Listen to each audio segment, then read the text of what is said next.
Hey, am I live? Is this a live video? Catlin Davidson, 5 others. Hey, if anyone can hear me, can you give me a little message saying that you can hear me? Sup? Lior, can you hear me? Oh, cool. Thumbs up for hearing me. Hey, well, thank you everyone who's here so far. The guest is not here yet. Had this idea just now, called, I can't even remember what it's called now. Show us your shit.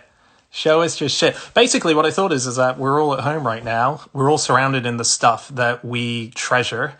And this is the perfect time to just go, let me see what you've got. I know just through the stuff that I do for work, quite a few interesting people who do have lots of interesting stuff. The guy who's going to join us in a few minutes, hopefully, is Alex Bell.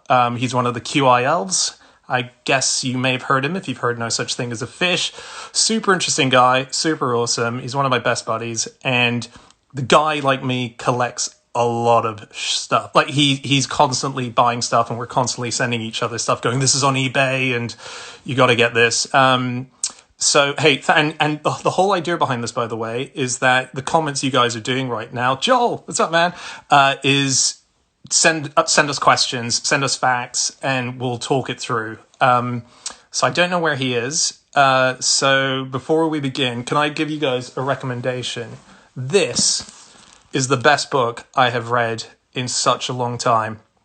This is amazing. This is a Beatles book by Craig Brown. Craig Brown's a guy who writes all the satire in the diary satire in that Private Eye. Like every week there's that diary where it has a sort of, this is Princess Margaret doing a diary. That's him. But he turned to nonfiction a few years ago, and this is his latest book.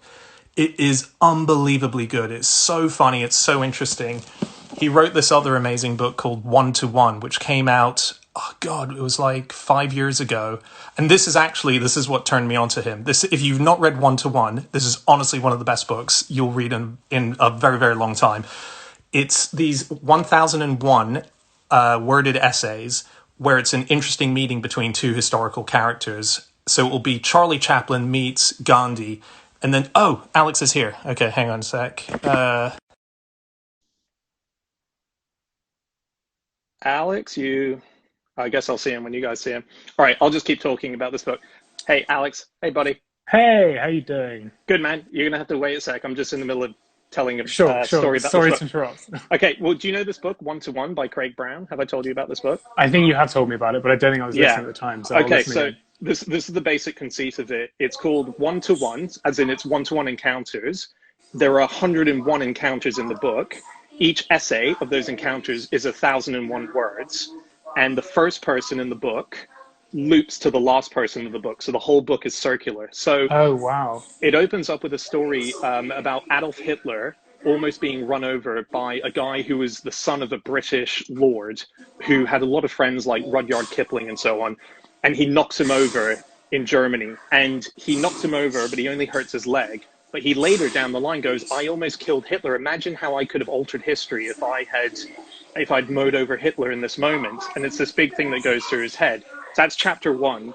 Chapter 2 is then this guy, this lord's son, meeting Rudyard Kipling, and then encounter that they had, which is really great. And then chapter 3 is Rudyard Kipling meets, so it's like a chain reaction. Oh, wow. But the whole book is secular. If you've not read this book, everyone who's like Final Destination, whoever said that. That's honestly, hey, Jamie Morton from My Dad Read Oh, hey, Corners. Jamie. Hey, Jamie. Yes, it is amazing, Jamie. I was going to message you today, Jamie, see if you're okay. I've been thinking a lot about you.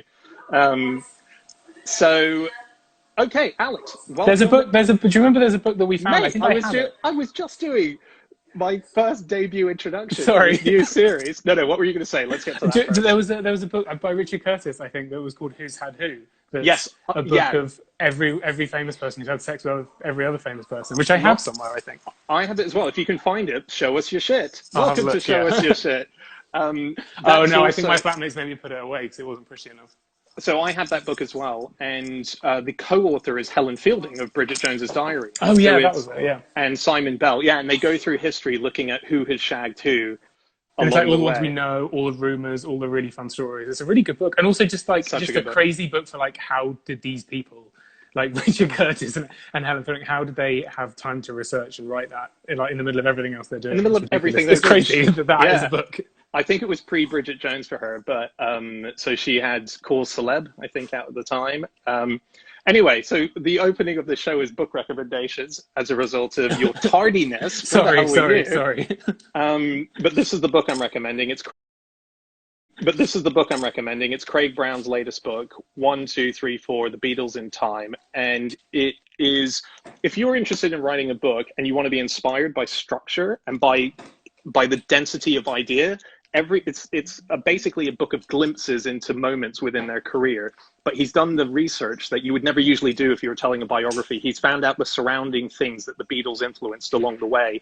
So he'll do a chapter on Cliff Richard, but he's researched Cliff Richard for all the years of his thoughts about the Beatles, just to put it into this book and show how bitter he is when the Beatles exploded. And their time in Hamburg when George Harrison vomited into a puddle, and he didn't vomit, he vomited a puddle in the room he was staying in, and he refused to clean it up. And the cleaner refused to clean it up because she said that he should clean it up. It's common decency. And he said no. So they leave it there, and it grows for months and months, and mold grows on it, and it becomes a mound, and it gets bigger and bigger, and they give it a name. And then eventually the owner of this club that they were staying in Hamburg picks it up with a spade and throws it outside, and the entire street comes out for a funeral for it in this dumpster because it's become such a famous thing. It's all in this. It's Oh awesome. my god! I love that you've managed to emulate the situation we have in the office, which is that we sit opposite each other, and I have to sit through you telling me really, really long tracks of books. This is literally our work life, isn't it? To do the same thing. Yeah, this is it. This is our work life. Alex will be trying to work, and then I will just constantly be ruining his day by saying, "Dude, the Beatles book, yeah." Yeah. So, okay, welcome to Show Us Your Shit. This is a big new program that's going to take over Instagram. I'm going to be the next Mrs. Hinch with you, Alex. And the idea is that we're all at home right now. We're all surrounded by the stuff that we love. And so why not just show us all the best stuff that you've been collecting throughout your life? And Alex is the perfect candidate for the opening idea of this, because this is a guy who tracks down the most obscure things. I have a lot of shit. Usually from pop culture, largely also from science. And there's a few things I want to immediately sort of get you to show everyone who's watching this. And if you have any questions about it, we'll go item by item, ask your questions, and Alex and I will try and answer them as we go along. So can I ask for the first thing to be your Harry Potter envelope? Yeah, okay, cool. Okay. So we'll go over here. This is the wall where I'm allowed to keep. So I live with two other flatmates, one of whom is a QI elf, and I'm allowed a shelf of stuff that's mine. Otherwise, I'll just put it everywhere. So this is a Harry Potter letter. It's one of the ones from the first film. I think it's one of the ones that came through the letterbox, like in the scene where there are loads and loads of letters flying around. So it's actually like just a flat piece of paper that's sort of folded into a letter shape, and it's got a little oil smudge on the back from like where it came through the machine that like shoots all the letters through the letterbox in the film. Okay, cool. So this is Philosopher's Stone. It's a scene where Harry finally, the Dursleys have been hiding the letters so much that they come as a torrent through the letterbox. On Sundays, yes. Yeah, so hundreds have been made. And for ages, when we were talking about things that you could get that were Harry Potter, this is the thing that you were dying to get, and you finally tracked it down, right? Yeah. I always wanted a letter because they never sold the letters. They never sold them as merchandise or anything. They made everything, but they never. Sorry, Alex. I really wanted one. Quick question that's come up from Steinkind. Yes. Is it handwritten? No, it's not. So this is one of the they made more of these ones, and so they're like printed. So you can see it's like a print of. They obviously printed out lots of these on parchment paper and then folded them over on the back so that they looked like letters, but they didn't have anything in. So they made 7 or 8 full letters with actual paper in and a school list of school supplies and things. And then this is one of the hundreds that flew through the letterbox and down the chimney, and so they're a bit more proppy. Yeah, good question from C Batesy1. Why is there a full stop after Surrey? That should piss you off as someone who loves. It's a very good point. I don't know. But they've got commas after all of the. It's just quite old fashioned, isn't it? That's a good point, though. Very good point. Yeah, very, very good point. But And they so don't teach grammar at this is Hogwarts, do something. they? They never got maths or science or English at Hogwarts. It's amazing that any of them can read or write properly, to be You're honest. right. This is like when this is one of the Weasleys, the dad, Arthur, sort of getting excited by old technology. So he's Yeah. got 95% of it right, but the last thing is that's how you can tell it's from a wizard. That's the Mount Weasel, as they're Yeah. known, the sort of the giveaway. So you framed that yourself, didn't you? Yeah. I have a second thing underneath. Is that oh shit? Well, hang on, mate. Okay, hang on, fuck on. We're still on item one. Sorry. Tell everyone where you got this from, because it's very hard to track down. I'm trying to get one for my son, but I bought a Spike Milligan thing instead, and so I used up my credit with my family. So Andrew Harris is asking Sophie. Hey, Sophie Hagen's here. Wait, what's Sophie saying? Let's say it. Why? Not being funny, genuinely curious about why it's exciting. Because I love passionate people, but I don't get Harry Potter. Okay, why is it exciting?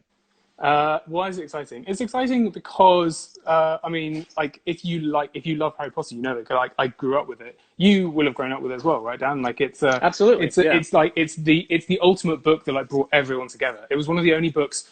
Obviously, like we both love reading. There are loads of books and loads of fantasy series that we both love and both get totally passionate about. But Harry Potter was one of the ones where everyone at school was talking about it. And it was big news. I actually really vividly remember that when the films were announced and when they announced like the cast, our teachers made a notice board in our school and like posted up like newspaper cuttings of like updates of like who was being cast and like what was happening with the film and stuff, which is kind of amazing. Like that's crazy. Yeah, that's cool. Like yeah. like a franchise or like any kind of like fictional thing, whether it's a book or movie or whatever, would have such a big reach that they're giving you like they're acknowledging it in school and giving you updates on it and getting involved in it. That's pretty amazing. Yeah. I think as well, if you're into something, if you're inspired by something, so for a lot of people, Harry Potter not only is just a great thing to read, but if you're interested in writing something great or coming up with something, surrounding yourself by an object from the thing, particularly something that steps out from the medium that it was created for.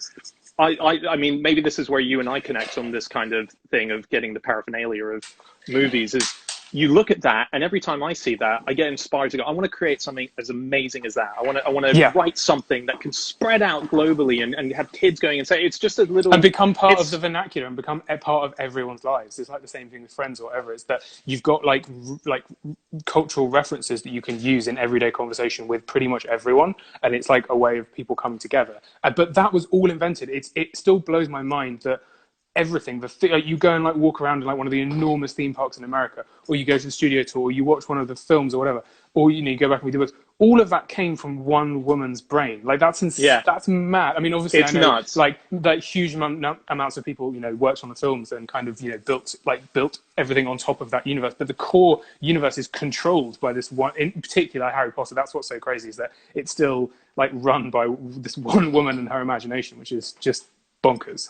It's brilliant. What would be? Have you got any other Potter stuff in the house? What do I have? I've got. Think about that. And let's move on to your next item. But we'll come back to that. Okay, but it's kind of in the same vein. Actually, it's the same reason why I got it. Actually, it's in the frame below this. Yeah. And it is this, which is a bit more niche actually, even for fans of Friends. But it's a prop from. Season 2, episode 8 right. of Friends, and it's a box of Mocklet, and it's an episode in which Monica, she's out of a job, she's lost her job, and so she's like kind of like trying to find different like odd jobs to do, and she gets a job writing recipes for something called Mocklet, which is this like off-brand version of like chocolate that's obviously not made of chocolate and is kind of horrible and poisonous and has kind of like nasty qualities to it. And this is one of the 2 boxes that they used. They filmed. It's one of the 2. This is only one of 2. Yeah. Well, there's 2 there's 2 on set, like in the episode. So she's given 2 boxes in the first scene, and then in the second scene, she's holding one of the boxes, and the other one's on the table. That's all I know. So yeah, I think there are only 2 boxes. So can you take us into the tag again? That little strip underneath. Oh yeah, I just made that. Just a reminder, Alex has made all of this stuff. This didn't come packaged. This is. I remember this arriving into the office, you showing it to everyone, Anna going insane, Anna from the Fish podcast, because she loves Friends as well. It got misdelivered. It got delivered next door, and I thought it had been lost, and I was terrified. Oh, wow. So we'll do. A couple of things I've seen. Let's just quickly address these before we move on. So someone's asked us which Harry Potter houses we've been sorted into. So I'm Slytherin. I'm Ravenclaw. You're Ravenclaw. Yeah. I think pretty much everyone else in the office is a Slytherin. Weirdly, yeah, right? We're pretty much Slytherin except Anne Miller, who's Gryffindor. Next question was. Where did you get this from? And I think maybe at the end of this, let's keep a list of all the things you're showing and do a quick roundup of where everyone can try and find certain things that if you want. So the Harry Potter letter came from a prop company called, I think they're called the Monks. We'll do it at the end of the show, mate. Oh, cool. sorry. Fine. Snap my fucking format in half. Sorry, I'm sorry. I was worried. No, go for it now. Go for it now. In case the person tunes out and they want to know.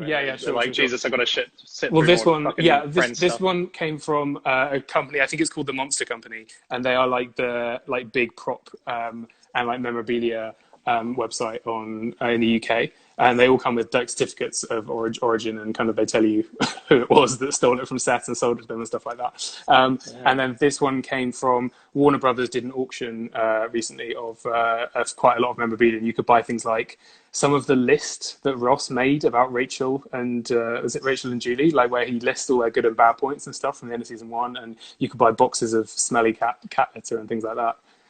So that was online as well. Yeah. Amazing. Okay. There's something that I'd love for you to show everyone, which is a lot of people on here might be aware of these things, but you've become a big collector of them. There's this thing called the Mini Museum. Oh yeah. So give a quick, before you show it, a quick breakdown of what the Mini Museum is. Okay. So the Mini Museum was a Kickstarter project. It was made by a guy called Hans Fex.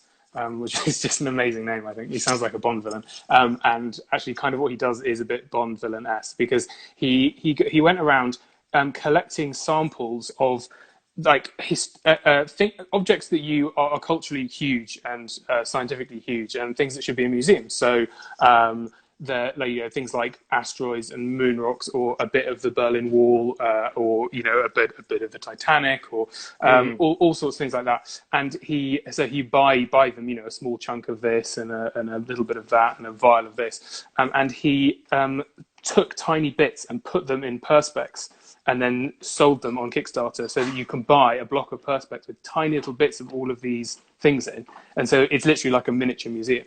Yeah, they're amazing. So I went to, why don't you grab it? I went to Berlin last year with Fish. We were doing a European tour, and James Harkin and I went to see the Berlin Wall, and there was a vendor outside who sold bits of Berlin Wall. So I bought this ginormous chunk for Wilf, my son, to have on his shelf. And so we've got this awesome bit of Berlin Wall. It has been pointed out since that there's a lot of fraud wall. Because I think it's really illegal to do that now, isn't it? So they can't. Yeah, legit. What I'm comforted by the fact that it's definitely a bit of a Berlin Wall, unless they imported wall, which would be an odd thing to do. So it's still legit a Berlin Wall. Yeah. Okay, let's talk about this mini museum. Can you hold it closer? Can we go? Yeah. I'm going to zoom in. So I'm sort of giving a sense of size. I have my hands, but that's like, it's about this big. And so if you go in, you can see you've got quite a lot of a lot of rocks and asteroids. I mean, really that's a biggie. That first one is a biggie. It's a good one to open with, right? Top left. 4.5 billion years old. So that's these sitting in your house. These come with a little book that kind of explain everything in more detail. Obviously. Yeah. So let's go along the top line. Let's just do a quick sweep. Okay. So we've got all this matter. We've got lunar rock from the moon, Martian rock from Mars. A word I can't pronounce. Meteorite, and alleged killer meteorites. So there's only been a couple of people ever on our planet who reported to have been killed by a meteorite, one of which is a cow. And so I don't think he reported it himself. No, and arguably neither did the other dead people. No. But that we know of. So let's just stick on that top line a second. Yeah. Do you know, I read a really cool thing about a Mars rock recently.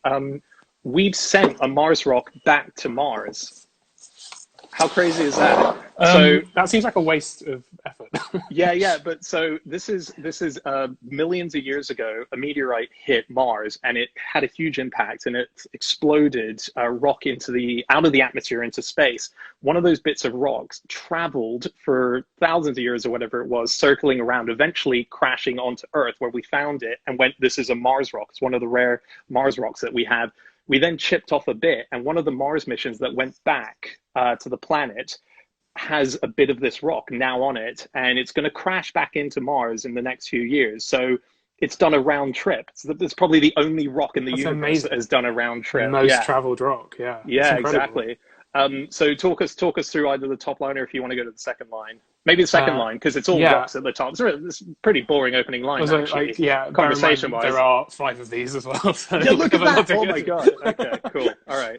Okay, so in fact, in the first one, some of them were a bit clickbaity, the titles, because they don't really tell you what they are, and you have to go and read the book. But this is a fossil that's thought to be, like, I think, a fossil of one of the earliest forms of like primordial life or something. I can't remember. I'd have to check the book, but it's like super old, like little tiny bit fossil. Dinosaur egg. Yeah, that's a pretty good one. That's a Jurassic Park type. I mean, how beautiful is that? In fact, that's sorry, the I Jurassic skipped Park over one down there. Oh yeah, that's probably. Look at that one, palm tree from Antarctica. Like that's amazing. A time when Antarctica had palm trees. It's incredible, yeah. It's extraordinary. This thing. So you've got a bunch of these. Where did you get them? And can everyone hear? Yeah, I don't know how available they are now because they're all like slightly limited editions, but there's lots of variations available. So they're called Mini Museum, and if you Google them, you can find them. And there are actually 5 of them now. So I'll just show you the rest. So I ended up, because I bought the first one, I then had to complete the set. So I've got all 5, and in fact, this one is like just arrived a couple of days ago. It's the latest one. It's all dinosaurs. It's really cool. I haven't read the book yet on it. So you can buy them online. I think they also do like miniature versions of these, which have like 8 or 9 specimens in, so you don't have to buy the full ones. This is the biggest version of like every year that they did, I think. Yeah, right. But the reason I really bought this first one, I do remember when I bought it, was it was this bit. It was this thing here, which is a piece of foil from the Apollo 11 command module. Wow, yeah. Which is, that's a piece of foil that's actually been to the moon. In fact, it's sitting, I've just realized where I put it, it's sitting right next to my Lego model of the lunar lander. So very cool. There's all the rest of the foil there, the gold stuff. Yeah, nice. Hey, just very quickly, so someone called Kiki Wickstrom has just joined, saying, just joined, what are you guys showing? So just for anyone who has joined a bit late, this is a quick little thing called Show Us Your Shit, where interesting people who've collected interesting stuff are showing us what's in their house just while they're in isolation. And what we're currently looking at is Alex's set of mini museums, which you can get online. Hey, Alex, there's a question everyone's asking. You can be totally British about this and not answer it, but Harry Potter, the Mocklet, and the mini museums, what ballpark figure are you paying for this kind of stuff? They're all like between a couple and a few £100 each, I think. Yeah. So the letter, I remember the letter was like 200 quid. Yeah, or the letter was something 200. Yeah. Like Mockler was kind of a bit probably quite a bit more than that actually. And then the mini museums are, I think they're under £200 each. I think, but again, it depends whether you buy them like out of Kickstarter, like from the original seller, or you buy them on eBay, I guess, if you get hold of them and buy them in a set and stuff like that. So yeah. So it's all, this is the reason why I'm never going to have a house. Because I buy shit like this instead. Yeah. Oh, my sister just asked, my sister just asked, are these meteorites from a lunar expedition, or are they excavated on Earth? And I thought you were going to say, did your sister ask, who's being left this shit in the will? Yeah. That's a great question, Victoria. It's, I think these all they are meteorites that landed on Earth, and they are from Mars and the Moon, respectively. I think that's almost definitely the case, because like certainly you wouldn't be allowed. It's actually illegal to sell or distribute moon rocks, for example, and it wouldn't have been possible to get hold of any of those samples. So they definitely would have been meteorites that hit Earth, but I think this is where they came from. Yeah. Sorry, what were you going to say, Dan? No, actually, I was just going to say, so you and I have an obsession with the Apollo moon landings. That's a fairly big thing. So you've got some nice juicy things that are from I've got the quite a lot missions here. themselves. Yeah, but I was gonna say, just for everyone listening. So Alex and I, we went down to a place in England, a beautiful mystical place called Pontefract, which I'd never been to before, and Alex hadn't either. And we both we got a hotel room, and we were like camping out in this hotel room because the next day we were going to go see Jim Lovell of Apollo 13 talk, and just talk about the mission of Apollo 13. Now, Apollo 13 for me is the greatest adventure of any kind that's ever happened. To me, it's there's nothing that tops it. A tin can out in space, loses power, no way getting home, and a group of people on Earth have to work out on limited resources how to get them back. And spoiler, managed to. But what an extraordinary story. And I watch Apollo 13. If you've not seen the movie, or if you had years ago, give it a watch again. It's just so beautiful. The story is so emotional. Have you heard the story? Have you heard the story about the test audiences for Apollo 13 that were shown it, and they said we loved it, but the ending was really disappointing. We think they should have died. Yeah, exactly. Amazing. Anyway, so good. But no, so we went down to Pontefract, Alex and I, and we got to meet Jim Lovell. And we went technically up to Pontefract. I always say down when I'm talking about going anywhere. Everywhere for me is down. Very good point. Very sorry. But so we went to Pontefract and we got to meet Jim. But the best thing about it was before his talk, you could have a photo with him. And it cost like 40 quid a photo or something. It was 20 quid. It was 20 quid a photo. Do you have the photo on you by any chance? I don't. I was just wondering whether I had. I think it's in the office. Must be at work. I've got it on my Instagram feed. If anyone wants to see it, you can go down the Instagram But you say feed. The photo. We went around multiple times. We went well, around this was the thing. We had a photo each, and the queue was kind of manageable. It was quite short, and we got to shake his hand. So we kind of thought, well, why not go again? And then we worked out that we could both go again the next time if we went together, because it would cost us. So we started sort of riding Jim Lovell like a roller coaster.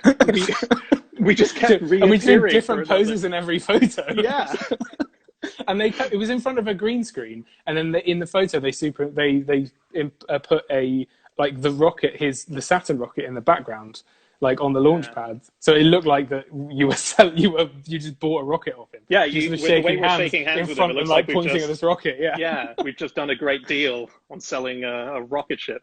But oh man, Jamie, absolute Jim groupies. We're flat out Jim groupies. So much fun. But and we've been quite lucky just through the kind of jobs that we do. So a radio show that I used to produce was called Museum of Curiosity, and we had Buzz Aldrin as a guest on that, which was amazing. So Incredible. we got to hang out with Buzz, and I have a picture of him, of me, because we went for a drink afterwards in that like hotel. It was quite high up and it had those like big windows, and I have a picture with Buzz Aldrin, and then in the background you can see the moon, and I was like shoving him because Anne was taking the photo, or maybe Sarah was taking the photo, and I was just like trying to like gently edge him so that I could get the moon in shot as well, because I really wanted a photo with all three of us in. That is so good. You've got him and the moon. That's amazing.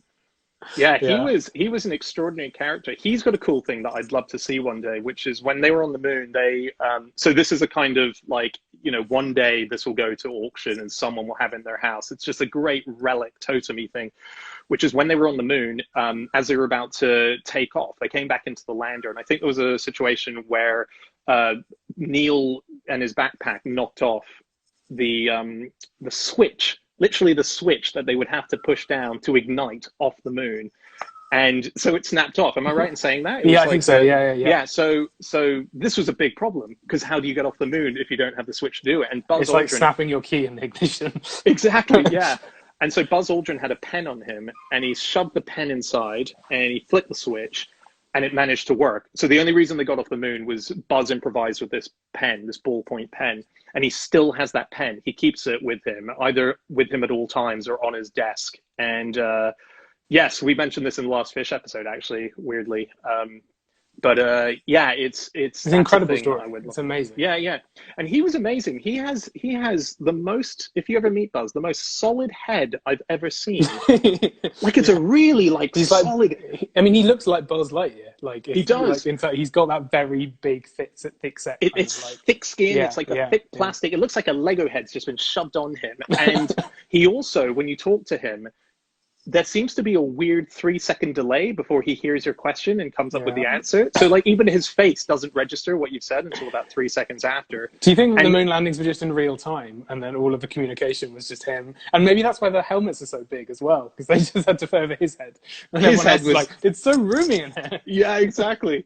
And I always think that I totally agree with that. I think it must be there was no delay. They were just Yeah. waiting for Buzz to like interpret the question. The problem is that you've got Buzz who we know punched someone in the face when he was already an old man for asking a ridiculous question. And you know, every question you asked him, when you were met with that silence, you thought, "Oh shit, Oh, God, am I've I crossed about the to be line. punched Yeah, in the face?" yeah, Yeah. yeah, yeah. I did ask him a question, which was there was a story which it turns out is not true. He told me himself, which is there's a okay. So there was a worry that when they went to the moon, that they might be captured by aliens. Now, I say there was a worry. I realized this wasn't a NASA concern. Just bear in mind that Dan was the producer of the show as well, so there's like Yes. quite a senior figure in production coming up and asking these questions about, Yeah, like, yeah. were you worried about being abducted by aliens? And I genuinely asked her this question. There was a thing, and I think it was a joke. The idea of it was a joke, was that there was a dollar bill note, and they ripped it in half. And so the idea was, in case they got cloned by an alien and turned into a clone-like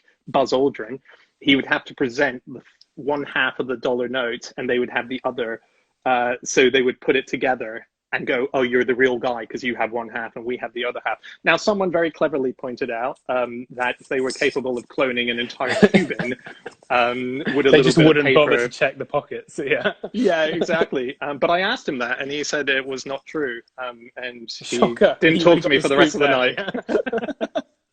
Yeah, total scoop. I He sent it had to the such a papers. he had such like a presence though. I mean, he probably, I don't know if he did or whether it's just that thing that you kind of infer from people when like they're so important to you and you're so aware of like who they are. But because he Yeah, was so American and like had this proper kind of like this, you know, he had like, there was like an energy about him, I think, that like you kind of probably comes from like a lifetime of like, you know, living with the fact that you are one of the first men on the moon. But yeah, you can kind of see, because the Apollo missions and the space race was such an exercise in PR as well as a scientific endeavor, it's really amazing to meet him and like kind of get that sense still that like yeah, there's a kind of like you were taken back to the 1960s and kind of, you know, yeah, so exactly. it was amazing. We Um, also met Helen Sharman as well. She oh yeah, came Helen on. Sharman She was was awesome. amazing. Yeah, So she's yeah, the first Brit in space, and one of the first women in space, and she was great because I remember the whole time of the show she kept, because everyone on the show was chatting about what they did in their lives and when, and she kept referring, oh, was that, oh, I went to you know, India, or was that before I went to space or after I went to space? It's just amazing because basically won a contest and was one of the first civilians to go into space. I forget, she's broken so many records, I've forgotten which she first she worked in a was. chocolate factory, didn't she, Yeah. before? Yeah, she would love your mocklet. That would She be was a Mars. She worked for Mars. Yeah, she would yeah. love She your worked mocklet, on actually. Mars. Yeah, Yeah.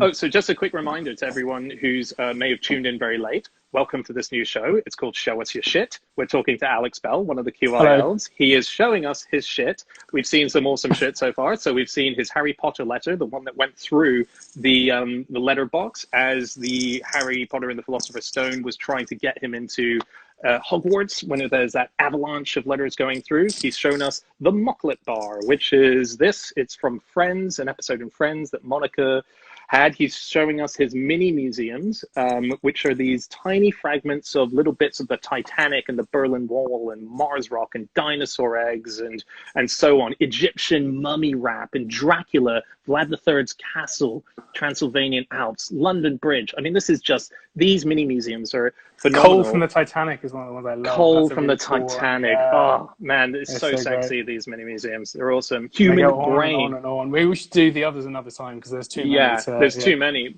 But so let's quickly. So while we were just having that Buzz Aldrin chat, I noticed in the background another exciting thing. Oh, this is cool. guy. You won this in an auction, didn't you? Yeah, yeah. No, I bought this from like the Buzz Aldrin website, which he peddles back. There's a signed photo of Buzz Aldrin. So behind you, as That's we all were it talking, is. There's nothing to it. there was a London Underground sign. Go to the London Underground sign. This is very cool. Tell everyone about the story. Oh, I love this. So this was I bought this a few years ago, and I was trying to buy something off a guy on eBay. I can't remember what it was I was trying to buy. Probably some other nonsense piece of rubbish that I don't need. And if something went wrong and it fell through, and he kind of messed me around quite a bit. And so he said, "Oh, by the way, I have like all of this other stuff if you're interested." And he had this sign. He's like, "Oh yeah, I can like give you I can give you the sign for like quite a reasonable price or something. Oh, and I'll put lights in, I'll clean it up and stuff." So I sort of said yes, and then I got it, and I was just like, oh, it's actually amazing, and I love it. And yeah, it's from like some like company that makes a sign making company like that TFL have hired to fix their signs. And so this is from Hyde Park Corner Station, I think, originally. And I just use it as a bookcase now. And that's but this is, I mean, this is hey, Raymond, how you doing? But this is a genuine London Underground sign. Yeah. It's pretty big as well. Like it's it's massive. I mean, that's up to my waist. That's a terrible way of measuring something. But like I use it to keep books in now, so you can see like I've got all my books in there. But this is, I mean, this is so Sophie Hagen asking earlier about like, tell me why this is exciting and so on. And this is London is just such a place that constantly is rooted in history, and every bit of it is history. There's no time in London where it's not going to be talked about. And to have something as iconic as that, like we take it for granted, the branding and so on of a time, but grandchildren are going to be looking at that. Do you know what happened the other day? Weirdly, my flatmate's boyfriend was around, and I was sort of like we were chatting, and then we were just talking about some of this stuff, and I was showing off, and like, oh, look, this pretty cool sign that I've got. And he went, oh yeah, my great uncle's Frank Pick. And like, so his great uncle or whatever was Frank Pick, the designer of the roundel. No way. So random, right? And that's my family's boyfriend, just like completely out of the blue. Crazy. That is such awesome. a weird coincidence. Yeah. That's amazing. And then I asked him about it, and he was like, I don't really know much about it because we really only talk about the family knitting business. Well, that's like when I was talking to, again, just to throw back to you and I meeting Buzz Aldrin, when I was talking to Buzz Aldrin about Neil Armstrong's funeral, because Neil Armstrong had just died about 3 months before. So it was amazing that we had Buzz on the show at all, because we just thought there's no way that he'll come on. He happened to be in London for a couple of days, and he said he'd come on. And he was saying it was really weird about the funeral of Neil Armstrong because the Apollo moon landings just didn't get a look in. When the eulogies were happening, just no one seemed to mention it. It was occasionally mentioned in passing, but not really. What they really spoke about was his golf game, because he just loved golf. Yeah, and I suppose that's how all of his friends are going to connect with him. Like, it's basically a business trip going to the moon. Like, that's not really something you can be like, oh, he was so funny all the way there and back. Like Like you would have got to know him from playing golf and stuff, I guess. Yeah. So Liba Grante Granat is asking, which episode was this? I don't know if you're asking for Fish or Museum of Curiosity. If it's Museum of Curiosity, this was years ago. The other guests on it were Mark Abrams of Ig Nobel Prizes. If you don't know the Ig Nobel Prizes, that's another thing you must check out. It's a annual science prize that awards people, scientists who work out the weirdest things, like why if you look at a building through your legs upside down, it looks bigger or smaller than if you look normally up, or there's a big mystery that we currently don't know in science of, when you're in the shower and a shower curtain billows in towards you, we don't know why that happens. And they awarded a prize to a man who has united two opposing theories that suggest why it happens, but they are not compatible with each other. It's kind of like such a crazy cosmic mystery. Yeah. It feels like something Douglas Adams would come up with. Yeah, exactly. We have no idea why shower curtains billow in towards us. We've got theories, but the main theories are not compatible with each other. So Mark Abrams was on. He was awesome. Sarah Pascoe was on, who's just incredible. And she made a really good point about being on a panel with Buzz Aldrin, which is it kind of was like being on a panel with a Greek mythology god. It was just like, how are we sitting with a guy who stood on the moon? This is amazing. And then you've got to come to your third of the show, and you'll be like, let's stay on Buzz. Yeah, exactly. Yeah. And the co-host of the show at the time was Jimmy Carr, and it was Series 5, Episode 6. Series 5, Episode 6. Nice one. Good classic QIing on the spot. But Jimmy said a thing during the show, which we thought, oh shit, this could be a moment where Buzz Aldrin walks off, where John Lloyd, who was the host of the show, was bigging up, he's been to the moon, blah, blah, blah, but let me talk to you about your appearance on Dancing with the Stars, which was on in America, and he was a guest on it. And he was, John said, "Where did you come? When were you eliminated?" So one person was eliminated before him. So he said, "Well, I wasn't the first to be eliminated." uh, and Jimmy said, "Oh, that must have sucked." I mean, but it's not the first time you've been second to something major. And there was honestly this pause where he thought, "Oh, it's going to punch him in the head." Yeah. It was this Just long, like one joke after so many years, just one joke yeah, too many. Yeah, exactly. But then he cracked a smile, and after the delay, which was just a natural delay, as I spoke about earlier. Okay, let's move on to another show us your shit item. I saw something earlier next to the Lego, which is something I gave you Oh actually. yeah, I was about to say actually, you can tell us about this, can't you? Not really. I kind of bought it for you without fully knowing what it was. So I was kind of hoping that you could. Hey, from New Zealand. Well done for joining. Jerry Springer was born at Highgate Station. Very, very true. I think one of only 3 or 4 people who've been born in the London Underground. Jerry Springer, obviously the American mayor, or ex-mayor. Somebody was talk show host. Recently, talk show host. Some people know him as a talk show host as well. Yeah. So Alex, give us this. Oh, so you brought this back to me from your European tour as a souvenir, because I didn't get to come along, and I'm really jealous. So you went and visited the Large Hadron Collider. Yeah, that's right. And you can. They apparently they're just selling it off in the gift shop, which is quite surprising. But this is a data tape, so it's like a digital storage thing. So obviously, I guess they must have had thousands and thousands of these all plugged into like a massive kind of array, 1 terabyte's worth. Oh, hang on a sec. Sorry, I need to plug in battery. Yeah, this is. Oh no, I can't. This is a terabyte's worth of data. So this it says on it. This is 30 minutes worth of data from firing the LHC. So there may even be a Higgs boson event recorded on here, potentially. I bet not. I bet they kept all the ones that have the Higgs boson events on, but that's pretty cool. Yeah. It was really cool. CERN was amazing. If anyone gets a chance to go to Geneva and see CERN, it's one of those places where so much happened in it outside of just the Higgs boson finding. And you can go into the room where they announced it, and we did a really fun thing on Fish at one point, which was the outrage of people as the announcement was made for the finding of the Higgs boson, because the PowerPoint that was showing it delivered the information in Comic Sans font. And Brian Cox was at the time tweeting, he was at CERN kind of just saying, "This is amazing, this is all going on." And all he was getting was a barrage of how much people fucking hated Comic Sans as it was going on. And absolutely... That's the only record we're going to have of that. No one's going to know any details in our presentation. There's just a load of media about Comic Sans. But there was one amazing tweet, which was from a guy who wrote, "Oh, what's with the Comic Sans shit?" Which turned out to have come from the inventor of the font, Comic Sans. Even the Comic Sans inventor was like, "What the fuck are they doing? This is a big moment." So you can go to that room where Comic Sans made an appearance, where the Higgs boson was announced, and then also.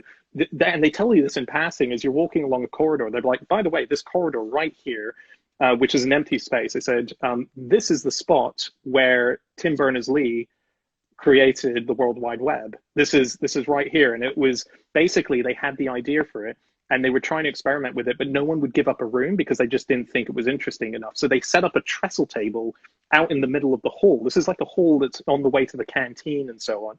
And you just see this empty space where they would have had 2 trestle tables and some computers. And Tim Berners-Lee and co were just creating... Yeah. So they have a little plaque on the wall, actually, where you can see it was on this spot that the World Wide Web was invented.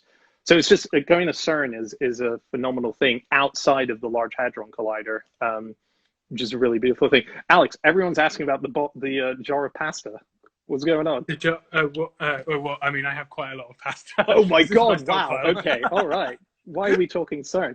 So anyone who's just joining, just as a reminder, welcome to Show Us Your Shit. This is a show where we talk to interesting people about all the interesting stuff they've collected. And as we're all at home right now, why not take this time just to give us a quick show of all your shit? So Alex Bell, QIL, one of my best friends, godfather to my son, has been collecting shit for years, and he has a lot of pasta. So let's get to that.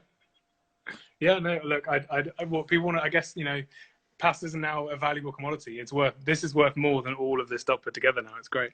No, I just have a lot of pasta. I do have, what else have I got? I've got No. Hang the hell on. What?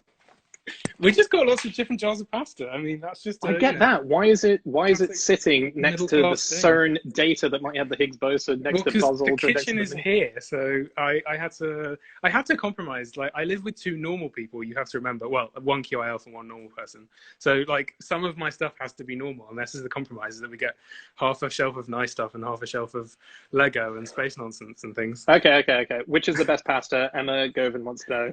I don't know. I think she's asking the question everyone wants to know. I don't know, but we have this quite good chart of all the different types of pastas, which is Jack's, which is quite cool. Anyway. Okay. I do have, what else have I got that's quite interesting? I do have this, which I got from the National Museum of Computing. I can't remember, were you here when I went to this? No, hang on a second. No, I wasn't. So I got this, I went to go visit the Bletchley Park and then the National Museum of Computing, which is sort of next door. So I'm trying to find a reflecty angle. There we go. No, I can see. Yeah. They have a replica of the Colossus, the code breaking machine that was developed by Alan Turing, and they ran off some customized like teleprinter code, which is like the paper computer program, the sort of punch system that those computers ran off back in the day, to say that's quite interesting, which is for the new title sequence of QI. But cool. Even though that's just a little replica, I really like that because it's such an amazing the whole like story. The National Museum of Computing is such an underrated museum as well. If you ever go, I feel like, because it's like right next to Bletchley Park. Oh, sorry. Am I disappearing? I'm running out. Yeah, no worries. Yeah, it was just quick. It's like literally, I think it might be getting some funding now, but it's been in like basically a series of porta cabins for years. And you go in and they have the most incredible set of like, it's like a massive shed full of computers. Now it's all quite nicely laid out, but it's very like kind of, low budget. And they have these incredible, huge, sort of massive early digital computers and things, and things like the original kind of storage devices that are like, they look like CD-ROMs, but they're 1.5 meters in diameter and huge, and kind of it's absolutely amazing. Yeah, that's awesome. Ollie Granger. Hey, Ollie, how you doing? Really good friend of Fish. She's asking, is that Alan Turing that threw all of his teacups into a lake one time and buried a load of silver? Yeah. It is indeed. Really cool story about the about Alan Turing and his silver. So if anyone doesn't know it, obviously Turing, famous for everything that he did with the Enigma and during World War II for code cracking, and famously was attacked by the government basically for his sexuality, leading to a castration chemically and then a suicide.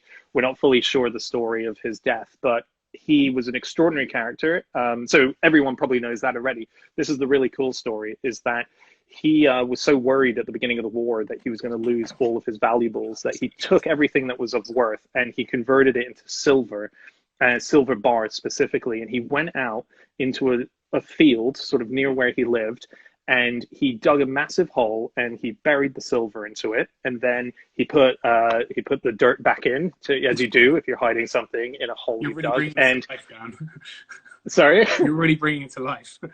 Yeah, well, I just, like, I don't want you to think he just left it in an open hole.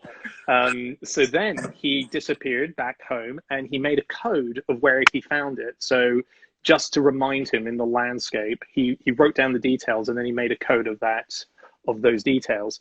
The war happens. Oh, no. And then what happens is he makes a code of that code because he just wants to double encrypt it in case someone in his code building, I mean, it's the worst place to hide a code, really, when you're working in the ultimate code building. He makes a double code of it. So then after the war, he goes back and the landscape has changed just because the nature of what happened in the war, it just was completely different to where he buried it. So he was like, thank God I've got the code. And then he tried to do the encryption to decipher the code, and he couldn't do it. And he never found his silver. So somewhere in the English countryside is the lost silver, the hoard of silver of Alan Turing, still waiting to be found. It's like the nerdiest pirates adventure like ever. Yeah, waiting to happen. Yeah, I love that Jamie is still is still involved in this. This is Jamie Morton, everyone, who's making a few comments, who is the host of My Dad Wrote a Porno. He's a really close friend of Alex and mine. Jamie, are you up for doing one of these another night? You must have some cool shit. Leave us your comments, Jamie. Yeah, we'll just sit here in silence and wait for you to reply. Yeah. Alex, have you got more stuff? I don't know how long these things should go on. Maybe we should wrap up soon. It feels like I have one more. Thingy of stuff. This is more random stuff actually. In fact, I have this is in fact explicit. Sorry. Hey, okay, cool. I actually have a signed Rocky Flintstone My Dad Wrote a Porno business card from when I met Rocky, which is pretty awesome. Oh, cool. Cool. This is basically my little cabinet of random stuff that I don't know what to do with. So it's mainly stuff that I've ended up with through QI. So this is a bit of sheepskin parchment, like vellum, that's made by a company called William Cowley, who are the last manufacturers in the UK of like vellum, which is like really thick parchment made from animal skin. And it's what, I don't think they use it anymore, but it's what for a very, very long time and up until very recently, all of the UK laws, charters were written on in Parliament. And you can go up to the Victoria Archives. They are in the Victoria Archives. And I went up a while ago with Jack and saw them. They're all rolled up and rolled. It's an absolutely incredible place. And then I've also got some aerogel, which is this like super, it's just a really light material. Like if you pick it up, it's just really light. It's amazing. What's it used for? It's a lot. So it's a super insulator. So like it's really good at holding in heat and not letting heat transfer through it. So it's used in NASA use it a lot in their spacecraft as a thermal insulator. And things like that. So it has lots of properties. That's because it's so light, but also such a good insulator. But I think it's quite difficult to make. It was supposed to be a circle when I put it in. I accidentally dropped it and smashed it, which is annoying. That's very cool. Hey, just a quick pause, Alex. Just seeing a comment come up. So so C Bates Batesy1. I once got to hold Anne Boleyn's prayer book. That was very cool. That is cool. That's so amazing. Cool. If anyone has any kind of similar small moments of interestingness that they've done, like I find I love being able to put my hands on something of history. I don't know why, it just connects you as a human to all of humanity for some reason. When you're able to go, that was a real person. Anne Boleyn was real. Look, I'm holding her book. I find those amazing. Is also the reason that a lot of the "Please do not touch" signs are around a museum as well. Yes, yeah. Well, okay. So one thing that I got to touch, and that I was so excited about, was we were at the Wellcome Institute, and we had a buddy called Ross who works at the Wellcome Institute, and he said, "Do you want to tour behind the scenes?"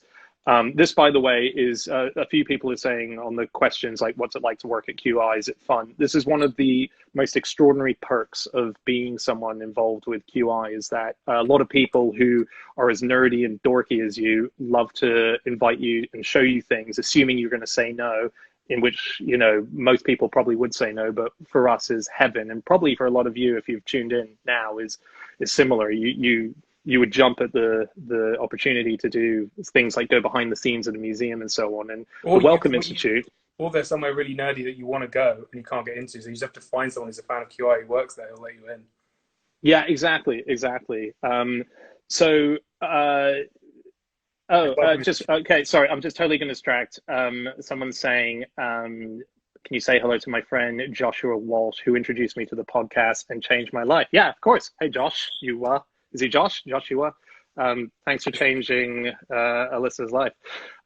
Anyway, so we went behind the scenes at the Wellcome Institute, and they have there the diaries, which we got to hold, of the naturalist on the Beagle. So the Beagle that Darwin was on. Now, here's the interesting thing. Darwin was not the naturalist on the Beagle. He was brought on for different reasons. He was meant to just, I genuinely don't remember what he was brought on for. And he was almost not let on because he had the wrong shaped nose. That was a thing back then, where the captain looked at his nose and went, not letting that guy on, because they believed that your nose could say the fate of your luck and so on. I've got that slightly wrong as well. But they had this diary, and Ross had read through it and transcribed it, and we were floating through this diary, and it's so tiny writing, that just like holding Anne Boleyn's prayer book. This thing was on the Beagle. This was the trip that altered science. I mean, this is the moment. If you had a time machine, this is one of the spots you would go to. And this naturalist who was on the boat was a very different kind of scientist to Darwin. In fact, he was not a scientist. He was someone who believed that God was running everything and that anything that happened was not to do with evolution. He wouldn't have spotted what Darwin spotted. Imagine having Darwin looking over your shoulder while you're trying to make your notes. Well, here's the thing that Ross told us, and these diaries have not been published. He said basically the diary is basically a massive bitch session about this Darwin guy who the captain's really in love with, who's got all these insane ideas about, you know, tortoises and finches that he's seeing and how they evolved and stuff. And it's just full of these lines going, this fucking Darwin dick. Darwin was on board because he was the geologist as well. So geologist, yes. Where everyone was kind of like going outside of their purview in that ship, trying to do everyone else's job. Yeah, exactly. Also, one other thing he showed us, and this was also mind-blowing, was they have all the research papers that were donated from James Watson. The two DNA guys are James Watson and Crick and Watson. So who's still alive? Crick's still alive, right? Or is it Watson? I don't think they're... hang on a second. One of them is still alive. The one who died... Anyone who's following us, can you remember who it is? I think it's Watson who's still alive. Okay, so Crick, who passed away, they had all his research papers that were donated by his wife, his widow, and they were going through them all and logging them and photographing them, and then they noticed on the back of one of the sheets was this little tiny sort of draft drawing of a double helix shape, and they looked at the date on the bit of the paper, and they were like, this is incredibly early. This is way before they were announcing what it was. And so they got in touch with his widow and said, we found this bit of paper. Is there any chance that this might be one of the first drawings or so on of the double helix? And they said, his widow said, no, I remember, that's the very first time he ever drew. And he showed me, and he went, I've discovered something amazing, and it looks like this. So they had, by accident, the first ever drawing of the DNA, the double helix. It was just so cool. We got to see it in front of us at these... why didn't you mention it before? Yeah, like, mate, what's going on? She didn't realize she'd given it over to them. You know, it was a scrap of paper. It was a meaningless thing at the time. Amazing. Anyway, a few people are asking, I know this is distracting from the Show Us Your Shit show, which is the new format. It's going to be returning nightly. If I could think of anyone else to do it. But everyone is asking what it is like to be a QI elf. We've got someone genuinely on the front line. Just to give you a bit of background about Alex as well. When you watch the titles on QI, at least for the last few series since Sandy Toksvig's taken over, that's Alex. He's created those titles. He sourced there's so many little tiny in-jokes in there that he's sort of slipped in along the way. He's put in a picture. If you see the baby that comes up on there, that's my son, Wilf, eating a biscuit. And Alex did it without going with me or my wife Fenella to chat with us about this. I didn't get. No, you didn't show me the photo. You said, "Can I use a picture of Wilf?" And I said, "Absolutely." And it's this horrible. He's got this big biscuit sticking out of him. He's like, I definitely showed it to you. I just. Oh man, well, Fenella didn't see it, and my goodness. And I was like, the problem is, if you say no to this now, it's so far down the line. It's basically going out. Alex will be fired. So we just need to just. I think it's a really nice picture though. It's a funny picture. And also I put in a nice picture for the Christmas titles because they hadn't been done by that point. So that was really sweet. The Christmas titles is cute as hell. But there's also, we're using, because we came up with a list of things to put in, like, oh, we should do like really big things like pictures of space and really tiny things like a thumbprint and stuff like that. And then there was no money to clear any of the images. So we had to make them all ourselves or get them from free places. And so all of the things like, there's a picture of like a retinal pattern and there's a fingerprint and all of that is just mine because I was like, well, I can clear it and I won't charge any money for it. But I've realized that all of my genetic data is like stored inside. It's broadcast about 8 times a day on Dave. That's amazing.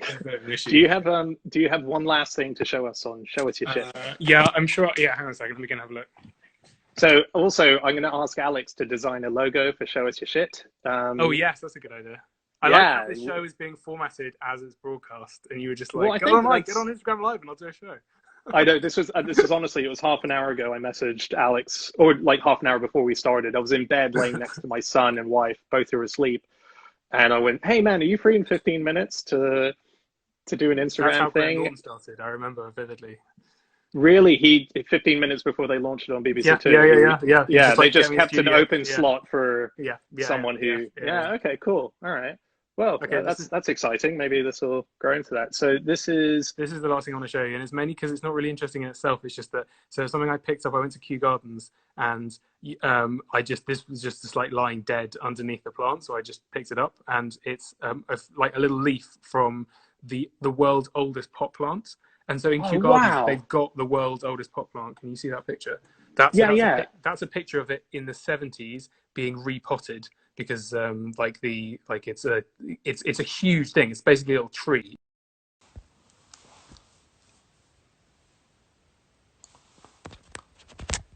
Hello, hello. Hello, hello. Oh, hey, Holly. Hey. Um, so apparently these are an hour. Hang on, Alex is just coming.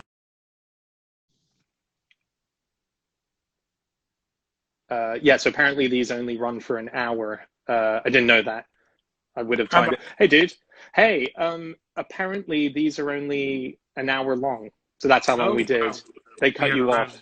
Didn't know that. Didn't know that. Do you reckon, hey, anyone watching who's ever done this before, would that have saved as a video, or is that it? Yeah, I Is think that it did gone? because I just started. I tried to join again and I was watching myself, so I think it must have saved somewhere. Cool. Okay, that's exciting. Um, okay, good to know. So what were we talking about? You were talking about the pot plant. This is extraordinary. The world's Shall I first finish the pot plant. story? Yeah. So Yeah, yeah, yeah. this is a Wait, picture no, of no, it. hang on, So hang on. What? Wait, let's start from the get yeah. go. So this is. I went to Kew Gardens, and Yeah. they have this. It's if you go and see it, it's actually quite hard to find because the massive Victorian greenhouse that it's now in um, is very huge. It's huge and overcrowded, and really, it's like a jungle. It's just full of plants. It's the same building I think that's in this photo, but it's like so much more full of plants than it is in that photo.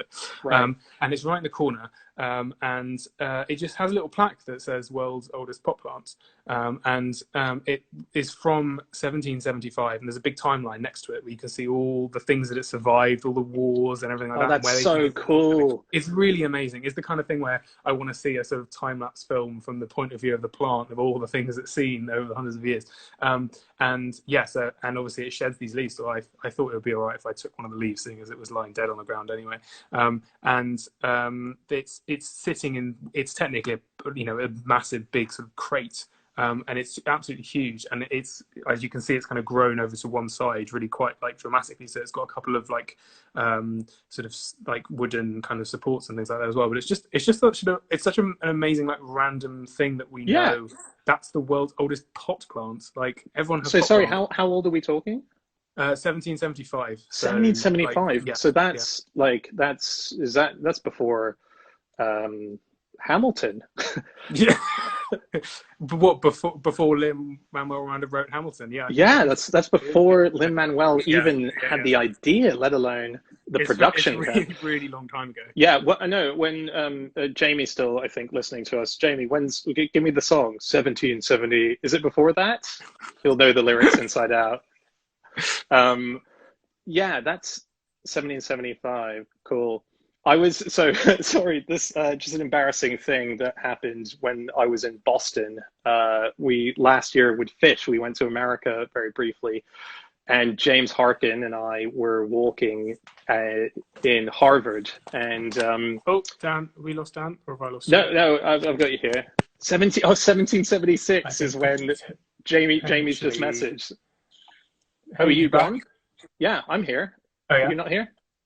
I know. Yeah, yeah, Sorry, I think I lost you. I have no idea whether I lost you or you lost me.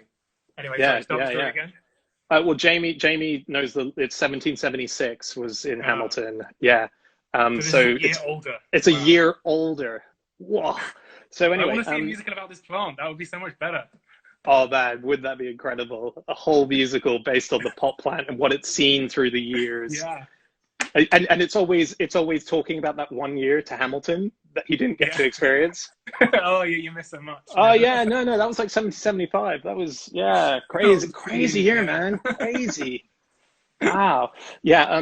So me and James Harkin, when we were in America last year, we were in Boston and we went over to Harvard. And I said too many dumb things on our walk there. One was the first thing when we walked out, I looked at the campuses and I went, wow, man, I can't believe it. This is where Patch Oh, I Adams can. went to university.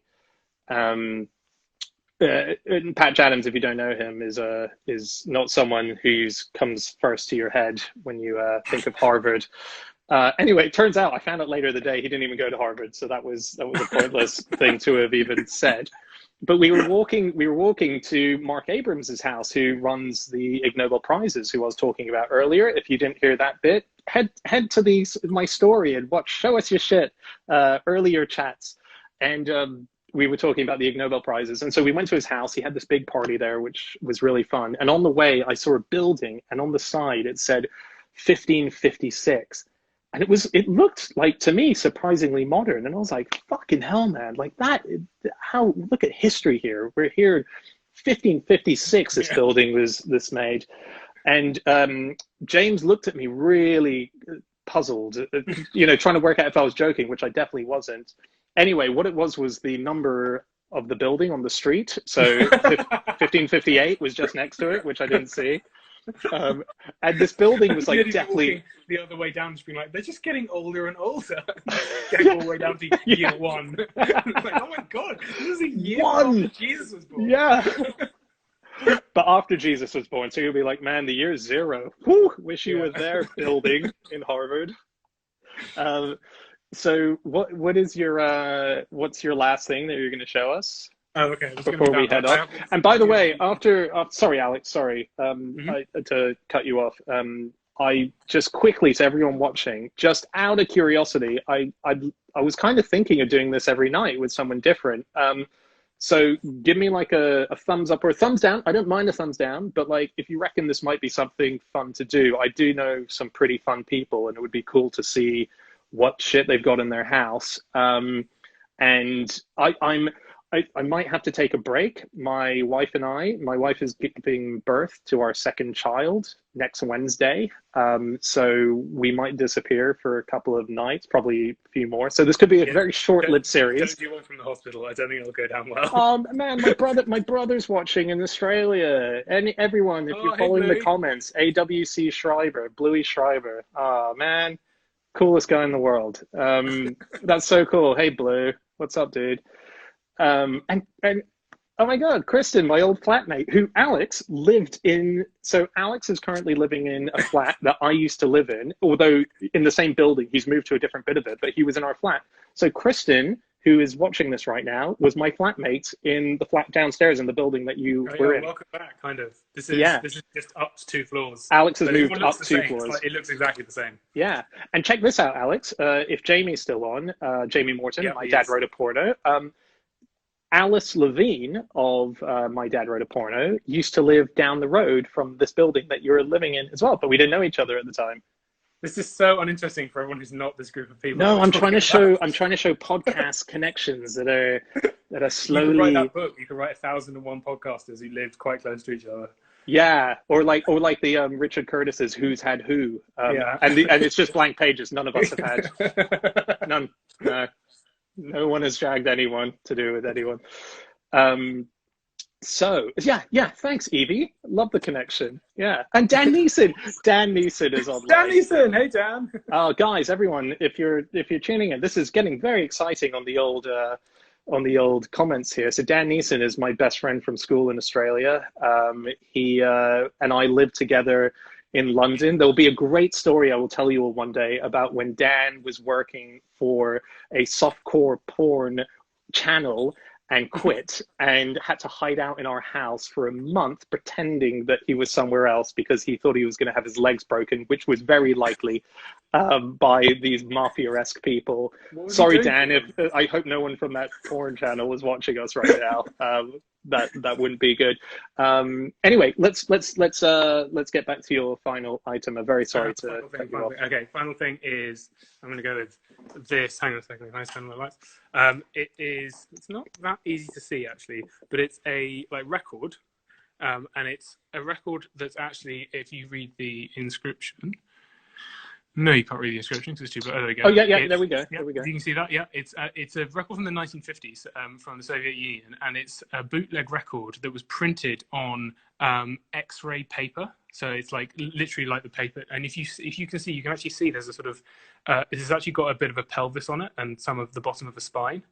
It's a bit difficult to see in this light, but it's literally like a record that was made using X-ray paper, because back in the day in the 50s, there were lots of bands that music that was banned, and so there was a massive black market for music, and these were pretty unreliable. They only played like 7 or 8 times, and they were quite expensive, but I think they were also quite cool objects to have. So people bought lots of them, and they were called like Rock on Bones or like Bone Music or Rock Music. There's lots of puns. This was when we start recording again, actually. This was amazing. So I remember reading about this. The Beatles became massive there, but no one was able to buy them. So the black market was completely saturated with people donating all of their X-rays and discarded X-rays from the hospitals. And you could buy the White Album and Abbey Road and Please Please Me and all that on these X-rays on chests and leg bones and of people over there on the black market. I mean, that's so, I didn't realize you had one. That's so cool. Well, yeah, I bought it. So we're gonna put it on QI when I've done a rock and roll episode of QI which hasn't recorded yet because we delayed it. But when we're back in the studio, we're gonna try and play it on the show, and then I think when I get it back, I might try and frame it in a light box or something. So that that's really cool. So you can see it. Cool, yeah. You should, near your London Underground sign, just let it go through that. So I, weirdly, this is something I did know about as a story. And years ago with Fish, when we were in our first year, we released a vinyl, which obviously you know, but I'm just saying for anyone watching who might not know it, Alex has got one here. We created a No Such Thing as a Fish vinyl. So here's the cover. It just looks like you've printed out our logo in a very big bit of paper, but that's actually the record design of the logo. Yeah, and Alex designed this logo as well, by the way. And have you got the vinyl inside it by any chance? Yeah. Oh, and it's a yellow vinyl. Look at that. Yeah. How cool is that? So this is our vinyl, and we did an exclusive episode on it. Has one of my favorite facts that I found out for Fish, which is when Guy Fawkes was caught and the police were arresting him and they asked him for his name.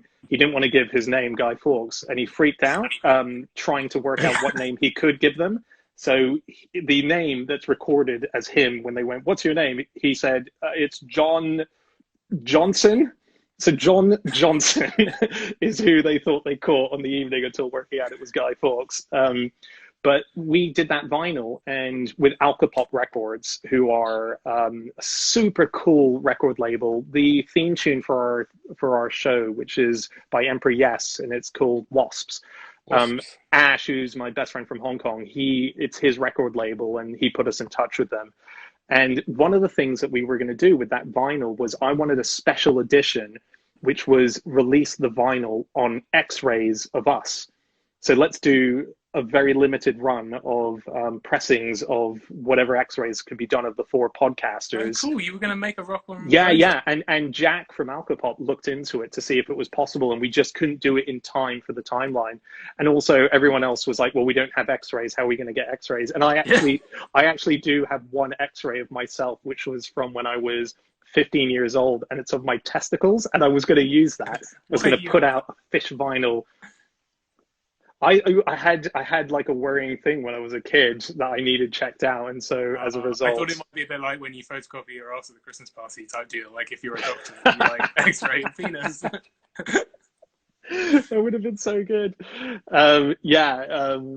It never happened, unfortunately, but maybe if we do another vinyl, that would be awesome. That'd be so cool. A special edition Dan Schreiber testicle vinyl.